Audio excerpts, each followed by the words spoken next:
Hey guys, Nicolai here. Video games have become a very profitable industry, and today the most common way for developers to monetize their games is to create and sell skins. These are entirely cosmetic items that offer a new look to your character. And although skins are very straightforward, some people are incredibly passionate about in-game skins. So in today's video, we'll be taking a look at 5 times skin releases didn't go as planned. But before we get started, today's video is sponsored by Audible. Odds are, once upon a time you've come across a book, thought it was interesting, but remembered that you don't actually read books, because instead you play League of Legends. Or you're just simply busy. Reading takes time. However, speaking of time, frequently people look back at the time they spent gaming and think, damn, I could have done something productive with all that time. And with Audible, you kind of can. While you're spending all your time playing video games, you could at the same time be learning about financial literacy, diving into a new fantasy story that you never got the chance to read, or literally anything else, as Audible has a catalog of over 200,000 audiobooks for you to choose from. You can get started with a free trial of Audible today by going to audible.com/Nicolai or texting Nicolai to 500 500. Now with that being said, let's jump into the video. Beginning with number 5, we get things started with the delayed controversy that followed the release of striker Lucian.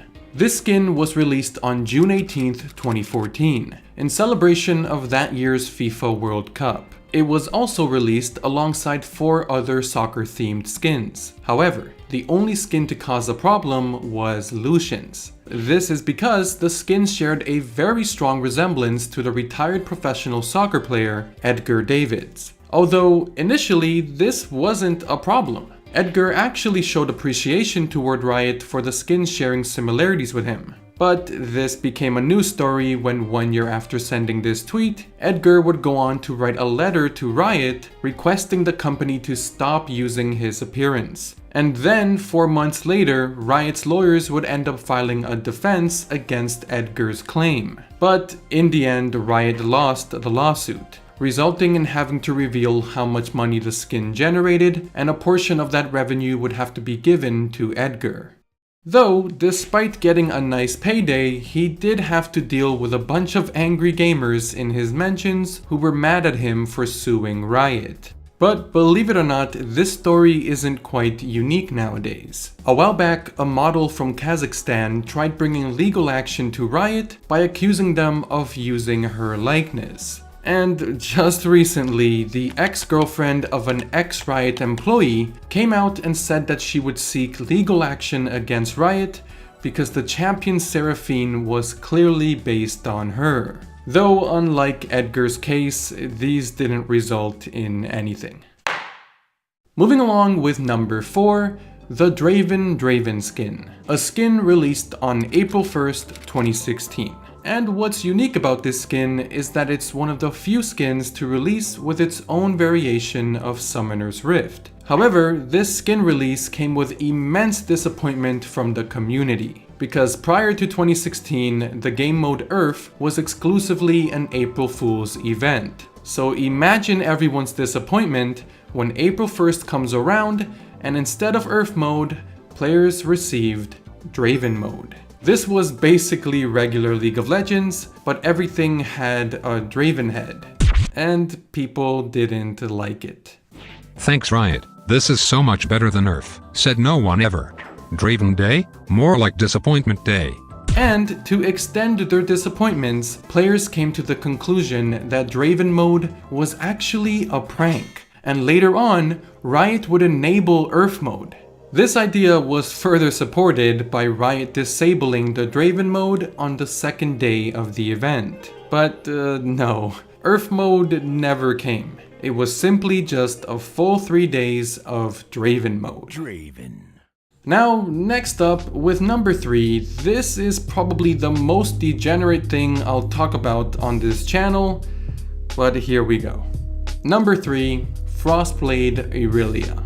This issue didn't come from the skin itself though, but instead the rework of her splash art. You see, with this splash art, her bottom half was no longer in center frame, making a lot of players quite simply devastated.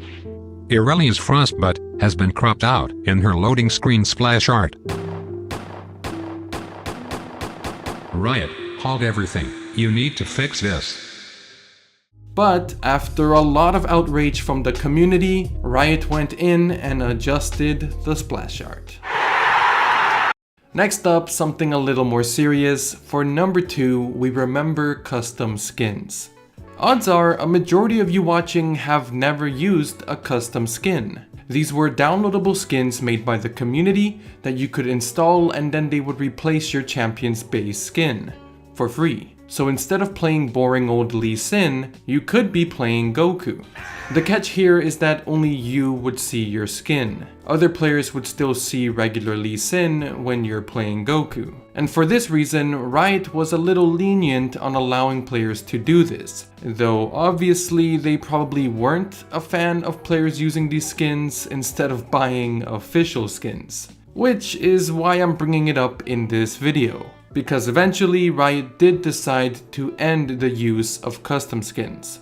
In 2016, Riot changed the way their files operated. Therefore, now going in there to change anything, like adding a custom skin, would result in your account likely being banned. This of course made some players very upset, because basically overnight the entire custom skin community got killed. There used to be a lot of creative skins being made by the community, and even entire YouTube channels creating content out of these skins. But regardless of how you felt about the situation, it didn't matter. At the end of the day, Riot is completely in their right to tell their users that they can no longer edit their game files, especially since the file changes were for security reasons. Either way, I want to say rest in peace to all the glorious custom skins that will never walk the rift again. Now ending the video with number 1, Gun Goddess Misfortune, arguably the most controversial skin release by Riot Games. So let's get into it. This is Gun Goddess Misfortune, a skin released on March 22nd, 2018. However, this wasn't just a regular skin. This was an ultimate skin. These are generally supposed to always provide something new that no skin has ever done before. But the catch is that all ultimate skins are valued at 3,250 RP, which is equivalent to like $30 depending on how you buy your RP. But imagine spending money on a free-to-play game. But alright, back to Misfortune. Like I was saying, ultimate skins are supposed to be a very high quality product which is providing something entirely new. At this time, there had only been 4 other ultimate skins, so expectations were kind of high. And once the skin was revealed, many players were disappointed by Riot even calling this an ultimate skin. Many, and I mean many, Reddit threads were made which were just flat out shitting on the skin's entire existence. Because although you're paying $30 for this skin, her 4 forms visually looked really similar, and many described them as just being different chromas, as the main visual differences were just the colors. But Riot did listen to the player feedback, and before the release of the skin, they cut the price from $3,250 to $2,775, which still didn't satisfy a lot of people. The Reddit post kept coming and people kept saying crazy things, to the point where a year later, the lead skin producer at Riot Games revealed that this situation led to her eventually quitting her job. She said on Twitter, "The ordeal did ultimately result in me leaving Riot, so I guess that's a win for the people who demanded I get fired."